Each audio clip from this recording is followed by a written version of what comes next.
selamat pagi teman-teman YouTube. Kali ini kita akan membahas tentang insomnia. Istilah yang sudah tidak asing lagi bagi kebanyakan orang ya.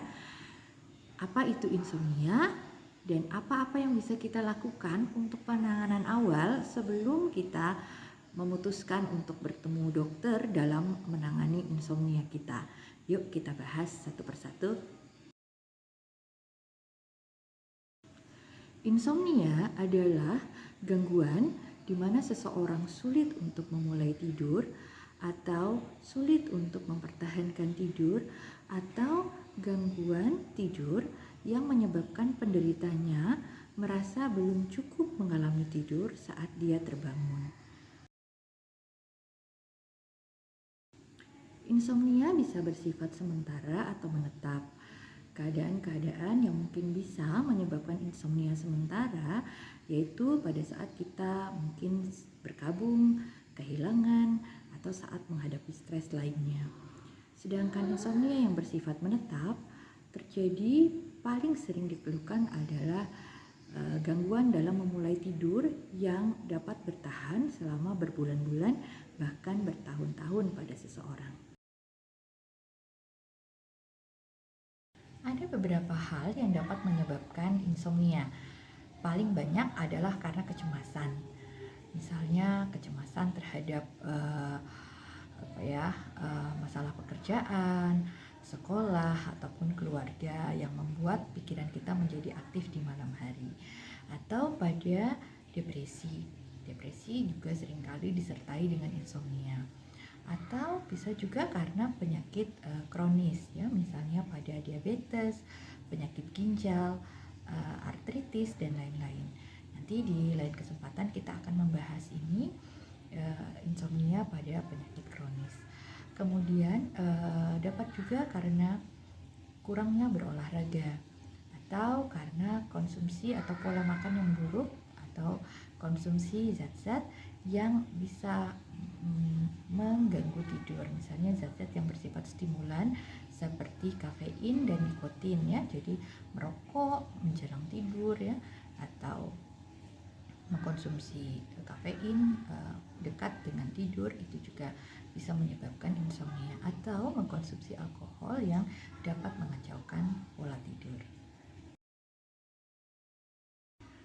Orang yang mengalami insomnia akan mengeluhkan beberapa keluhan berikut, antara lain yaitu sulit untuk memulai tidur, sulit untuk mempertahankan tidur, sulit untuk tidur sesuai dengan jadwal, bangun lebih cepat dari yang dia inginkan, ataupun sulit untuk tidur tanpa bantuan, baik itu bantuan obat ataupun bantuan dari orang lain, misalnya dari orang tua, dari pasangannya, atau dari pengasuhnya.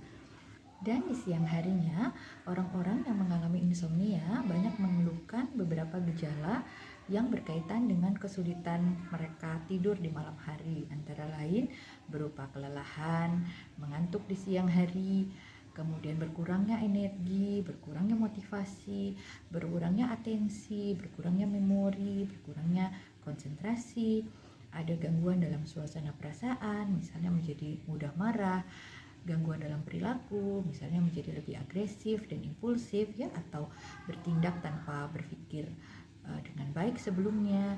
Dan yang paling sering dikeluhkan adalah kekhawatiran mengenai ketidakpuasan tidurnya atau kekhawatiran mengalami insomnia di hari-hari berikutnya. Itu sangat menyiksa sekali bagi orang-orang yang mengalami insomnia. Fokus utama dalam pengobatan insomnia adalah kita harus mengidentifikasi hal-hal yang mungkin dapat menyebabkan insomnia itu sendiri. Jadi harus disingkirkan bahwa tidak ada penyakit-penyakit yang mungkin bisa menyebabkan insomnia seperti yang dijelaskan tadi ya dalam penyebab insomnia. Jadi tidak ada penyakit-penyakit kronis. Dalam hal ini mungkin kita bisa pastikan bahwa gangguan-gangguan itu kalaupun ada sudah terkontrol dengan baik. Yang kedua adalah menyingkirkan gangguan-gangguan mental lainnya yang dapat menimbulkan insomnia. Misalnya apakah ada gangguan cemas atau gangguan depresi di situ. kemudian melihat apakah ada konsumsi obat-obat tertentu yang mungkin dapat menyebabkan insomnia. Juga melihat bagaimana pola makan ataupun konsumsi zat-zat yang bisa menyebabkan insomnia seperti kafein dan nikotin yang tadi kita katakan sebagai salah satu yang bisa menyebabkan insomnia. Penanganan insomnia memang dapat dibedakan menjadi yang farmakologi atau dengan obat maupun tanpa obat.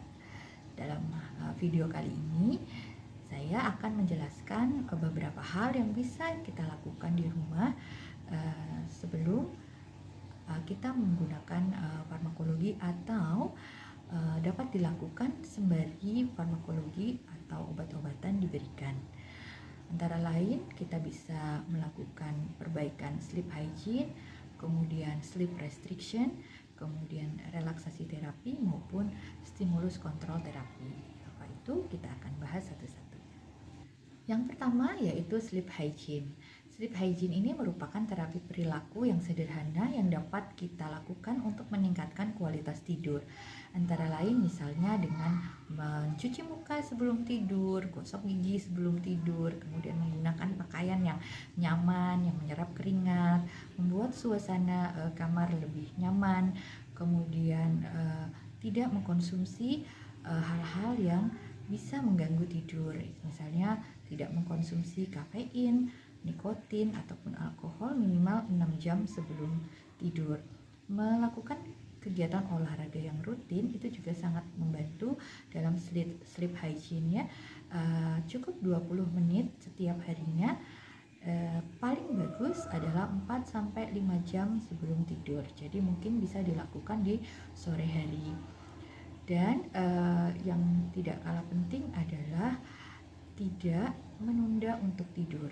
Jadi pada saat mengantuk maka tidurlah ya. Jadi jangan ditunda karena misalnya drakornya belum selesai ya atau yang lain.